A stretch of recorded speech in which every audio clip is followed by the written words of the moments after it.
Welcome to bird media. నేను వైష్ణవి. తమిళనాడు రాజకీయాల్లో మరొకసారి సమీకరణాలు మారుతున్నాయి.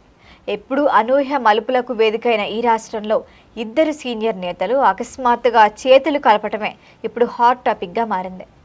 ఇంకా ఆయన ఎవరో కాదు, పీఎంకే వ్యవస్థాపకుడు రామదాస్ ఇంకా జయలలితకు అత్యంత సన్నిహితురాలుగా గుర్తింపు పొందిన వీకే శశికళ. మరి వీళ్ళిద్దరూ కలిసి ఇప్పుడు ఎన్నికల బరిలోకి దిగాలని నిర్ణయించుకున్నారు. ఏప్రిల్ 23 జరగబోతున్న అసెంబ్లీ ఎన్నికలను దృష్టిలో పెట్టుకొని ఈ పొత్తు కుదిరిందని తెలుస్తోంది. అయితే ఇది సాధారణ రాజకీయ కూటమి కాదు. ఇద్దరు తమ తమ పార్టీల్లో ఒంటరి పరిస్థితిని ఎదుర్కొంటున్న నాయకులు.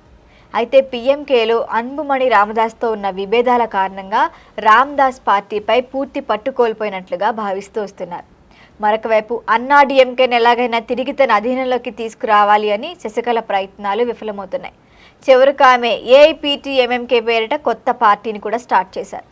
మరి ఈ నేపథ్యంలో రాజకీయంగా తిరిగి బలంగా నిలబడ్డాలంటే ఇద్దరు వ్యూహాత్మకంగా చేతులు కలిపినట్లుగా కూడా విశ్లేషకులు చెబుతున్నారు. విల్లుపురం జిల్లా తైలాపురంలో రామదాస్ నివాసంలో జరిగిన సుదీర్ఘ సమావేశం తర్వాతే ఈ నిర్ణయాన్ని ప్రకటించారు. కేవలం పరస్పర మద్దతు మాత్రమే కాదు, రాష్ట్రంలో మొత్తంగా 234 అసెంబ్లీ నియోజకవర్గాల్లోనూ తమ కూటమి అభ్యర్థులు నిలబెడతామని ప్రకటించడం విశేషం. మరిది చిన్న స్థాయి ప్రయోగం కాదనైతే స్పష్టంగా తెలుస్తోంది. మరి ఇంకా ఆసక్తికర అంశం ఏంటంటే తమ కూటమిలోకి మరిన్ని చిన్న చిన్న పార్టీలు ఆహ్వానిస్తున్నామని కూడా రామదాస్ ప్రకటించడం. అంటే ఇది భవిష్యత్తులో మూడో ఫ్రంట్కి రూపకల్పన కావచ్చన్న ఊహాగానాలు మొదలయ్యాయి. ఇక డిఎంకే అన్నాడీఎంకే ఆధిపత్య రాజకీయాల్లో కొత్త ప్రత్యామ్నాయ శక్తి ఏర్పడుతుందా అన్న ప్రశ్న ఇప్పుడు చర్చనీయాంశంగా మారింది. అయితే ప్రస్తుతానికి తమిళనాడులో ప్రధానంగా పోరు చూస్తే అధికార డిఎంకే ఇంకా ప్రతిపక్ష అన్నాడీఎంకే మధ్యనే ఉంటోంది. కానీ ఓటు పరంగా చూస్తే చిన్న మార్పులే ఫలితాలని కూడా తలకిందులు చేయగలవు. ముఖ్యంగా 1 ఇయర్ ఓటు బ్యాంకుపై పీఎంకేకు ఉన్న ప్రభావం, అలాగే జయలలిత అనుచర వర్గాల్లో శశికళకున్న భావోద్వేగ మద్దతు కలిస్తే గనక కొన్ని నియోజకవర్గాల్లో ఈ ఓట్ల సమీకరణాలు మారే అవకాశం ఉంటుంది. అయితే రామదాస్ ఇప్పటికే ధీమా వ్యక్తం చేస్తున్నారు. మా పొత్తు ప్రకటనతోనే ప్రత్యర్థుల గుండెల్లో రైళ్లు పరిగెడుతున్నాయంటూ వ్యాఖ్యానించారు. అయితే వీటన్నిటిని కూడా అందరూ జాగ్రత్తగా అంచనా వేస్తున్నారు.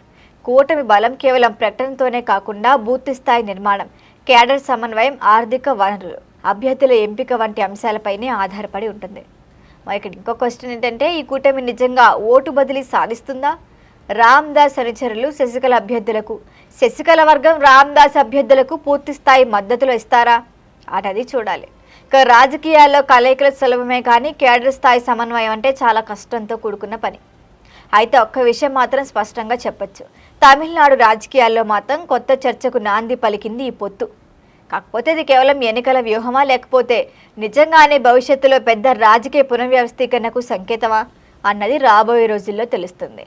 దీనిపైన మరిన్ని అప్డేట్ల కోసం చూస్తూనే ఉండండి బర్డ్ మీడియా.